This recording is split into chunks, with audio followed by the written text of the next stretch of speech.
골고다 언덕길을 힘겹게 오르신 주님께서는 무척이나 괴롭고 힘겨우셨지만 끝까지 침묵하셨습니다. 호산나 외치며 따르던 수많은 무리들, 종려나무 가지를 흔들던 이들, 겉옷을 벗어 땅에 깔아 지나가게 했던 이들은 종적을 감춰버리고 말았습니다. 한화하던 소리는 이제는 비난의 소리로, 조롱의 목소리로 바뀌어버렸습니다. 모든 사람이 주님을 버린다 할지라도 자신만큼은 버리지 않겠노라고 호언장담했던 베드로도 곁에 없었습니다. 그럼에도 불구하고 주님은 끝내 우리를 부인하거나 부정하거나 버리지 아니하시고 우리의 모든 죄를 대신 짊어지시고 십자가에 오르셨습니다. 다듬어지지 않는 그 거친 못에 두 손이 못 박히셨고 두 발등에 못이 박혔습니다. 그리고 옆구리를 찌른 창은 거침없이 찌르고 들어와 내장을 파열시켰습니다. 그렇게 두 손, 두 발, 그리고 옆구리에서 피와 물이 거침없이 쏟아졌습니다. 그렇게 흘러나온 피는 그 땅을 적시고 온 인류를 적셨습니다. 다 이루었도다. 아버지, 내 영혼을 주께 의탁하나이다 하시며 주님은 운명하셨습니다. 그 외로운 쓸쓸한 길, 아무도 없는 그 길에 몇몇의 여인들만 같이 했습니다.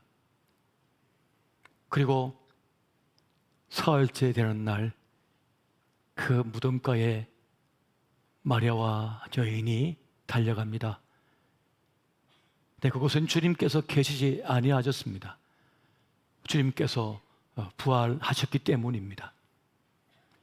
그 자리에서 그 여인들은 부활의 증인이 되었고 돌아와서 제자들에게 이 사실을 알립니다. 하지만 제자들은 그것을 도저히 납득할 수 없었고 믿을 수가 없었으며 수용할 수가 없었습니다. 내가 사흘 만에 부활하리라, 살아날 것이다 말씀을 하셨고 공생의 사역 동안 수많은 병자들을 고쳐주셨으며 귀신을 쫓아내셨으며 죽었던 나사로를 살려주셨건만 제자들은 그것을 믿음으로 결부시키지 못한 채 두려움에 떨기만 했습니다. 그만큼 부활은 신비로운 사건이 됩니다. 사실이지만 우리의 이성과 지성으로는 납득이 가지 않는 사건이 됩니다. 우리의 인식의 수준을 넘어서 설명할 수 없는 사건을 만났을 때 그것을 신비라고 부릅니다. 제가 공군대학에서 목회할 때 수요일 오후 시간은 교수 요원들과 학생 장교들을 대상으로 해서 성경 공부를 진행했습니다. 그때마다 그분들이 참 날카로운 질문들을 저에게 던졌습니다. 동정녀 탄생, 홍해를 가르는 사건, 오병이어의 기적, 특별히 이 부활에 대한 사건에 대해서 그들이 진솔한 질문을 던졌습니다. 교회선 장로요, 집사요, 모태신앙이었지만 잘 믿어지지 않는다는 거예요. 그래서 저에게 송곳 같은 질문을 던지는 것이었습니다. 교회에서는 믿어지지 않는다고 말을 못하니까요. 사람을 귀하게 여기고 사랑하라는 가르침, 그리고 탁월한 윤리적 가치에 대한 부분에서는 감탄을 하지만 우리의 이성과 상식을 뛰어넘는 부분에 대해서는 믿음으로 받아들이지 못하고 결부시키지 못하여 흔들리는 신앙으로 살아가는 분들이 많음을 그때 알게 되었습니다. 그래서 제가 그분들에게 그렇게 답을 해 주었습니다. 성경에 기록되어진 사건과 메시지는 오직 믿음의 논리로서만 받아들일 수가 있는 것입니다. 우리가 가진 논리, 이성과 상식을 넘어서는 문제를 만났을 때 우리는 어떻게 해야 될까요? 또 과학과 이 신앙이 충돌하는 문제를 만났을 때 우리는 어떻게 해야 합니까? 하버드 석학인 최재천 교수는 그런 말을 합니다. 과학과 종교가 싸울 필요가 전혀 없다. 과학은 모든 것을 증명해야 하는 멍에를 지녔지만 종교의 영역은 오직 믿음의 논리로 받아들이면 된다고 이렇게 말을 합니다. 과학은 이른바 이 사물의 본질이나 존재의 근본 원리를 사유나 직관으로 연구하는 학문으로서 형이상학적입니다. 그런데 이 종교는 그 형이상학 중에 으뜸되는 것이기 때문에 그러합니다. 그러니 다툴 여지도 없다, 그렇게 말을 합니다. 여러분, 알든지 모르든지 믿든지 말든지 사실은 사실대로 존재하는 것입니다. 사람들이 믿든지 말든지 사실은 사실대로 그대로 그냥 존재한다는 것입니다. 내가 믿지 않는다고 사실이 안 되는 것이 아닙니다. 내가 모른다고 해서 사실이 아닌 것이 아니라는 것입니다. 내가 알든지 모르든지 사실은 그냥 그 자리에 분명하게 존재하고 있다는 것입니다.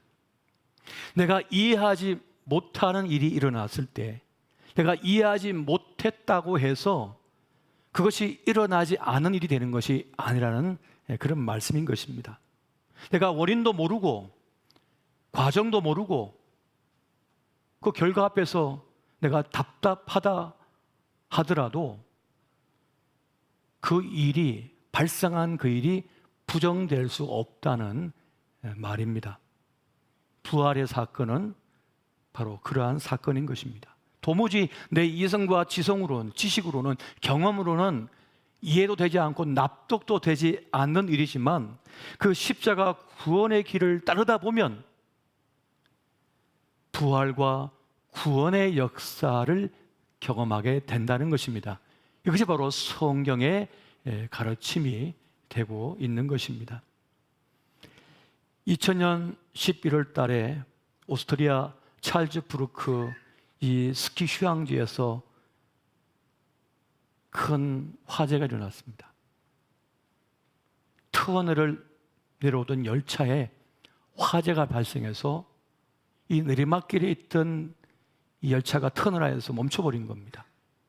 그 앞쪽에서 이 아래쪽에서 불이 붙어가지고 매캐한 연기와 함께 불길이 막 위로 올라옵니다. 그래서 사람들이 그 화염과 매캐한 연기를 피해서 위쪽으로 막 도망을 갑니다. 그때 한 사람이 외칩니다. 살고자 한다면 내려가야 합니다. 저 불길 속으로, 연기 속으로 들어가야 합니다. 라고 외칩니다. 하지만 사람들은 그 뜨거운 열기 속으로, 그 불길 속으로, 연기 속으로 어떻게 들어가냐며 다 피하여 위쪽으로 올라갑니다. 하지만 이 남자의 말을 들은 몇몇 사람들은 아래쪽으로 내려갑니다. 결국 불이 난 반대 방향으로 탈출했던 승객 155명은 다 죽었고, 전직 소방관이었던 남성의 말을 듣고 따라 내려간 12명은 생존하게 되었습니다. 십자가와 이 부활의 사건은 우리가 가진 지혜와 지식으로는 납득이 되지 않는 법칙입니다. 길이 되어지는 것입니다. 우리의 지식과 인식의 논리로서는 분석도 되지 않고 해석도 되지 않는 그런 사건인 것이에요. 하지만 내가 다 알지 못하고 다 깨닫지 못하고 다 찍어 보지 않았지만 그 길을 따르다 보면 그 십자가의 길 끝에 속죄함이 있고 구원이 있고 부활이 있다는 것입니다. 할렐루야. 이것이 바로 성경이 우리에게 주시는 십자가와 구원, 부활의 메시지가 되고 있는 것입니다. 사실 이 제자들도 예수님의 부활을 믿을 수가 없었어요. 믿어지지가 않았습니다. 그래서 그 부활을 보고 온 여인들의 말을 들어도 믿어지지가 않아서 계속해서 의심을 합니다. 그러나 나중에 주님께서 찾아오셔서 도마야, 내 손을 만져보아라, 내 옆구리에 손을 넣어보아라 했을 때 드디어 주님께서 부활하셨군요 하면서 받아들입니다. 엠마오로 도망가던 두 제자가 그 길에서 주님을 만나고 나서야 주님께서 부활하심을 깨닫게 되어집니다. 제자들을 찾아와 조반을 준비하셔서 그것을 먹이시고 함께 먹으실 때라야 그들은 우리 예수님께서 부활하신 것을 알게 되었습니다. 오늘 본문인 고린도전서 15장은 부활장이라 불립니다. 사도 바울이 예수님의 부활에 대하여 상당한 분량을 할애해가지고 지금 부활 사건을 증거하고 또 전하고 있는 것을 보게 됩니다. 왜 그랬을까요? 고린도 교회 안에도 부활을 믿지 못한 교인이 많이 있었기 때문이었습니다. 왜? 부활은 인간 능력 밖의 일이거든요. 우리의 상식과 이성을 넘어서는 일이거든요. 사건이거든요. 그러니까 믿어지지가 않았던 것입니다. 그래서 지금 사도 바울이 이 주님의 부활에 대해서 메시지를 전하고 있는 것입니다. 여러분, 부활이 어떻게 기독교의 중요한 핵심 진리, 복음의 메시지가 되었습니까? 그것은 부활의 목격자가 있었기 때문이었습니다. 여러분, 원래 사실 입증이라고 하는 것은 목격자의 존재 유무에 달려 있습니다. 부활하신 주님을 만난 베드로 그리고 제자들 500명이 주님을 직접 만나고 경험했습니다. 함께 먹고 마셨습니다. 처음엔 부정했던 예수님의 친동생 야고보가 주님을 만나자 부활을 인정하게 되었습니다. 더구나 이 사도 바울은 예수쟁이들을 잡아다가 돌로 쳐 죽이거나 감옥에 가두는 일을 의로운 일로 여겨서 다마스커스로 달려가고 있었어요. 그런데 그 길에서 부활하신 예수님을 만나버립니다. 그 순간 자기가 잘못되었다고 하는 사실을 압니다. 부활의 주님이 진짜 메시아시고 그 부활의 사건이 진짜라고 하는 사실을 깨닫는 순간 그는 180도 달라진 인생을 살게 됩니다. 가족에게 버림받습니다. 가문에서 버림당합니다. 온 유대 민족에게 대적자가 됩니다. 쫓겨다니는 인생이 됩니다. 그럼에도 불구하고 부활의 주님을 만났기 때문에 부활의 증인으로서의 삶을 살아가게 되는 것입니다. 그동안 그렇게 열심히 공부하고 많은 영향력을 확보했고 이런 청년 지도자로 우뚝 서는 길만 남았는데 그걸 모든 것을 다 버려버립니다. 왜요? 부활의 주님을 만나버렸기 때문에. 그렇게 부활의 사건은 부활하신 주님을 목도한 자들, 목격한 이들을 통하여서 그 복음이 전해지게 된 것입니다. 그리고 여러분, 이 부활의 사건은 십자가 복음의 핵심 중에 핵심이기 때문에 그렇습니다. 고린도전서 15장 3절 4절 말씀 보면 이렇게 말씀합니다. 내가 받은 것을 먼저 너희에게 전하였노니 이는 성경대로 그리스도께서 우리 죄를 위하여 죽으시고 장사 지낸 바 되셨다가 성경대로 사흘 만에 다시 살아나사. 그러니까 성경 66권은 오로지 십자가의 구원, 그 부활의 사건을 향하고 있다는 것입니다. 그것을 전하고 있다는 사실이에요.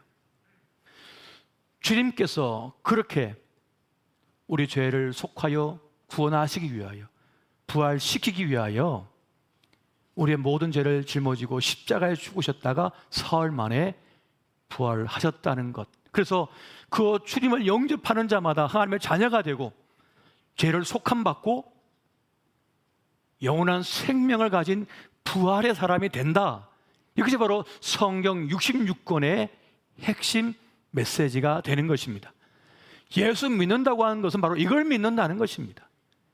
이걸 받아들인다는 것이고, 내가 주님과 함께 십자가에 죽고 주님과 함께 산다, 이걸 고백하는 사람들이 누구냐? 바로 그리스도 예수의 사람들이라는 것입니다. 할렐루야. 이걸 믿을 수가 있어야 하는 것입니다. 만약 부활이 없다면, 부활이 사실이 아니라면 어떻게 되는가? 지금 사도 바울은 우리에게 그것을 또한 말씀해 주고 있습니다. 고린도전서 15장 16절에서 19절 말씀을 우리 한 절씩 보겠습니다. 만일 죽은 자가 다시 살아나는 일이 없으면 그리스도도 다시 살아나는 일이 없었을 터이요. 그리스도께서 다시 살아나실 일이 없으면 너의 믿음도 헛되고 너희가 여전히 죄 가운데 있을 것이요. 또한 그리스도 안에서 잠자는 자도 망하였으리니 만일 그리스도 안에서 우리가 바라는 것이 다만 이 세상의 삶뿐이면 모든 사람 가운데 우리가 더욱 불쌍한 자이리라. 아멘. 여러분, 부활이 없다면 우리만 불쌍한 사람이 되는 것이 아닙니다. 세상에는 모든 사람이 불쌍한 것입니다. 여러분, 이 세상을 우리가 살아내기 위해서 얼마나 많은 열정과 에너지를 쏟습니까? 우리 아이들이 얼마나 고생하여 책상 앞에서 공부합니까? 얼마나 많은 학원을 다닙니까? 그런데 한 송이 꽃도 피워보지 못한 채 쓰러진 일이 얼마나 많습니까? 또 억울한 죽음도 얼마나 많습니까? 제가 충주에서 난 사건을 하나 신문을 통해서 보고 가슴이 너무 아팠습니다. 일단에 낚시꾼들이 낚시를 하고 산기슭에 올라가다가 이름 모를 시신을 발견합니다. 20대 초반의 한 여성의 시신이었어요. 어떤 연유가 있길래 그런 손발이 결박당한 채 20대의 꽃다운 나이에 꽃 한번 피워보지 못하고 그렇게 죽어가야 했습니까? 누가 그렇게 했습니까? 어떤 이들에게는 피눈물을 흘리게 하고 자기들은 호의호식하며 살아간 이들이 얼마나 많습니까? 자기에게 당한 불행이 오직 자기 잘못으로 알고 자기를 학대하고 비하하고 가족을 힘들게 했는데 알고 보니까 누군가 그것을 노리고 나를 넘어뜨린 것이었어요. 주님이 계시지 않다면, 부활이 없다면 그것을 심판하고 바르게 밝히고 세워줄 그 역사가 없다는 것이에요. 오직 주님만이 마지막 때에 모든 이들을 부활시켜서 생명의 부활로 심판의 부활로 부활시키고 마지막을 결정하신다 말씀하셨어요. 부활이 없다면 저 우크라이나에 수없이 죽어간 억울한 죽음들은 어떻게 합니까? 한번 잘 살아보려고 그렇게 열심히 애쓰고 노력하고 정성을 다 기울였는데 포탄 하나에 온 가족이 풍지박산 났어요. 아버지 잃고 어머니 잃고 생태 같은 자식을 잃어버렸어요. 누가 그것을 심판하며 누가 그것을 그 억울한 죽음을 밝혀줄 것입니까? 심판은 인류 역사의 가장 중요한 사건이요, 부활은 우리의 삶을 위로하고 우리 삶을 가치 있게 해주는 정말 중요한 사건이 되고 있는 것입니다. 그러므로 부활이라고 하는 것은 단순히 한 생명이 살아나고 하는 그런 것이 아닙니다. 오늘 사도 바울은 그런 말을 합니다. 부활이 없었다면 예수님께서 살아나실 일도 없다.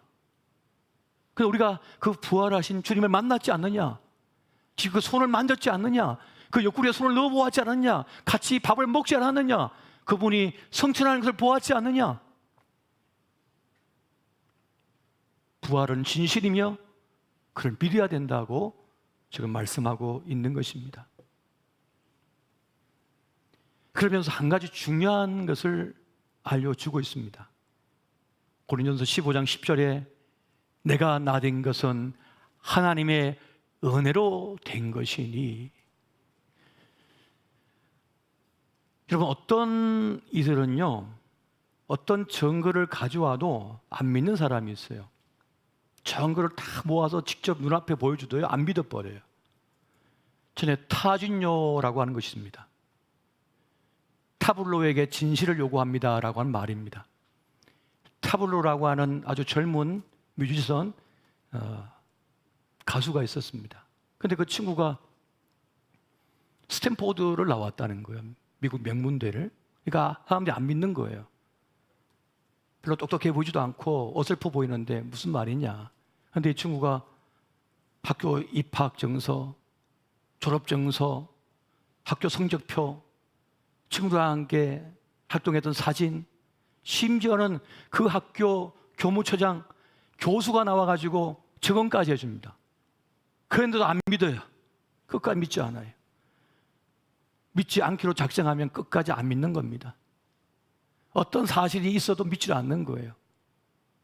그래서 오늘 사도 바울은 은혜라고 얘기합니다. 내가 주님을 믿게 된 것, 내가 주님을 도리어 반대하고 십자가의 원수로 살던 내가 그 주님을 믿게 된 것은 은혜다, 은혜로 된 것이다 라고 말씀하고 있는 것입니다. 여러분, 우리가 주님을 믿게 된 것은 은혜임을 여러분 기억하시기 바랍니다. 여러분, 이 세상의 법칙 원리도 마찬가지입니다. 여러분, 우리 지구와 우주는요, 만유인력 법칙이라고 하는 것으로 해석을 하면서 우리가 다 동그란 걸 압니다. 지금 태양계에 있는 모든 별들은 다 동그랗습니다. 왜요? 만유인력 법칙이 끌어당기기 때문에 그런 거예요. 그래서 우리가 지금 땅을 딛고 살고 있는 거 아닙니까? 그리고 지구는 23.5도가 기울어져 있습니다. 그러면서 자전함과 뺑글뺑글 돌고 있습니다. 그 속도가 어마어마해요. 그리고 태양을 중심으로 공전을 합니다. 그 속도가 엄청나서 따라갈 수가 없는 속도로 돌고 있어요. 이 법칙, 이 원리 어떻게 다 분석하며 해낼 수가 있습니까? 그저 그 법칙 안에 우리가 누리며 살 뿐인 거예요. 그 법 아래 우리가 살아가고 있는 것 뿐입니다. 그것처럼 이 십자가의 도, 부활의 사건도 하나님의 원리 속에, 법칙 속에 내가 들어가서 그걸 누리고 있는 거예요. 그걸 누리고 있는 것입니다. 내가 다 알지 못하고 다 분석하지 못하고 다 내가 이해하지 못하지만은 그 원리 속에 들어가 그걸 누리고 있는 것이란 말이에요. 그래서 그 믿음은 은혜라고 사도 바울은 지금 말씀해 주고 있는 것입니다. 여러분, 부활을 믿는 자에게 어떤 일이 일어납니까? 여러분, 부활의 신앙을 가지면 미래가 보입니다. 자기 삶의 현재도 보이고 과거도 깨닫게 됩니다. 종말도 보이고 현재의 삶도 보여요. 부활 신앙을 갖고 있으면요, 부활을 믿으면 내 삶이 새롭게 해석이 되어지고 새롭게 보여지기 시작합니다. 그래서 세상에 대하여 별로 부럽지 않아요. 사람들은 조금 뒤처지면 죽을 것 같고, 조금 앞서면 막 대단한 것 같고, 내가 쉬는 것 같고 자만하지만, 죽음을 알고 부활을 아는 사람은 그거에 그렇게 기죽지 않습니다. 나에게 주어지는 삶을, 나에게 풍부하여 주는 삶을 가치 있게 존귀하게 살아내는 것 참 중요하다는 것을 알기 때문에 허망하게 다른 사람 부러워하다가 끝나지 않습니다. 허망하게 죄로 인하여 망하지도 않아요. 죄를 가지면 십자가 앞에 나가서 다 자백하고 씻어버려요. 그 죄에 발목 잡아요 죽지 않기 위하여 그걸 해결해 버립니다. 이것이 바로 부활 신앙을 가진 사람의 모습인 것이에요. 로마서 6장 4절 말씀을 같이 한번 보겠습니다. 자, 시작. 그러므로 우리가 그의 죽으심과 합하여 세례를 받음으로 그와 함께 장사되었나니 이는 아버지의 영광으로 말미암아 그리스도를 죽은 자 가운데서 살리심과 같이 우리로 또한 새 생명 가운데서 행하게 하려 함이라. 아멘. 부활의 역사, 부활의 권능은 단지 우리가 이 세상 끝나서 마지막 때에 다시 살리는 것으로만 끝나는 것이 아닙니다. 부활의 신앙, 부활의 믿음을 가진 사람은 부활의 영이 깃들고 부활의 영광에 함께 하고 있기 때문에 우리의 생애의 삶 속에서도 끊임없는 부활의 작용이 일어납니다. 하나님의 살리시는 손길, 우리를 치유하는 손길, 우리를 회복시키는 은혜가 계속해서 반복적으로 주어지고 있다는 사실입니다. 할렐루야. 그래서 우리가 살아갈 수 있는 것입니다. 믿음으로 살아갈 수가 있는 것이에요. 우리 또한 새 생명 가운데 행하려 하심이라. 썩어 없어질 것이 아니라 영원한 것, 존귀한 것, 영광스러운 것을 붙들고 살아가는 힘, 능력을 갖도록 주님께서 돌봐주신다는 것입니다. 그렇게 지금 주님의 부활의 능력은, 그 부활의 권능은 우리 영혼과 우리의 심령과 우리 육체 속에, 우리의 삶 속에 역사하고 있음을 믿으시기 바랍니다. 주님을 고백하는 자, 주의 이름을 부르는 자는 구원을 얻으리라 라고 말씀하셨습니다. 내 삶 속에 우리가 주의 이름을 부를 때 하나님의 구원하심의 손길이, 구원의 역사가 함께하고 있음을 믿으시기 바랍니다. 주님을 붙들지 않은 자는 세상 것과 함께 죽습니다. 망해버립니다. 내가 만든 건물, 내가 이룬 사업, 그걸 구원이라고 생각하고 그걸 붙들고 그걸 구주로 여기며 그걸 우상하며 붙들고 사는 사람은 그 건물 날아갈 때 같이 날아갑니다. 자기 외모, 자기 건강을 하나님처럼 여기던 사람은 건강 빠져나갈 때, 외모 빠져나갈 때 그 인생도 빠져나갑니다. 쪼그러드는 거예요. 그대로 그냥 망해버리는 것입니다. 사람들이 자기를 알아주고 인정해주고 아껴주고 그 명예로 살아가던 사람은 그 명예가 손상되고 자기의 치부가 드러날 때 쫄딱 망해버립니다. 영혼이 부서져 버리는 거예요.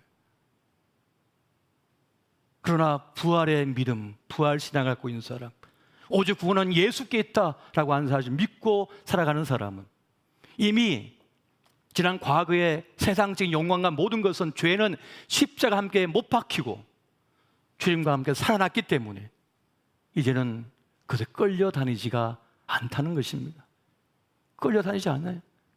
네가 먼저 가라, 네가 먼저 먹어라, 난 늦게 가도 괜찮다, 굳이 그거 내가 안 해도 된다, 네가 가라 화하이, 가라는 거예요. 문제가 그냥. 나는 주님께서 주신 거 누리겠다, 주님께서 주신 거 나 누리겠다, 주님 말씀하신 거 내가 붙들겠다 하며 산다는 것입니다. 여러분, 주님과 함께 죽고 주님과 함께 살아나시기 바랍니다. 주님을 가슴에 품고 주의 이름을 부르면 살리시는 그 역사, 영광이 내 육체 가운데, 내 영혼 가운데, 내 자녀 가운데, 내 삶의 모든 곳에 역사하는 줄을 믿으시기 바랍니다. 그렇게 사는 사람, 그게 바로 그리스도 예수의 사람입니다. 그렇게 주님과 함께 부활의 권능을 가지고 주의 은혜와 함께 동행하시기를 예수 이름으로 축원드립니다.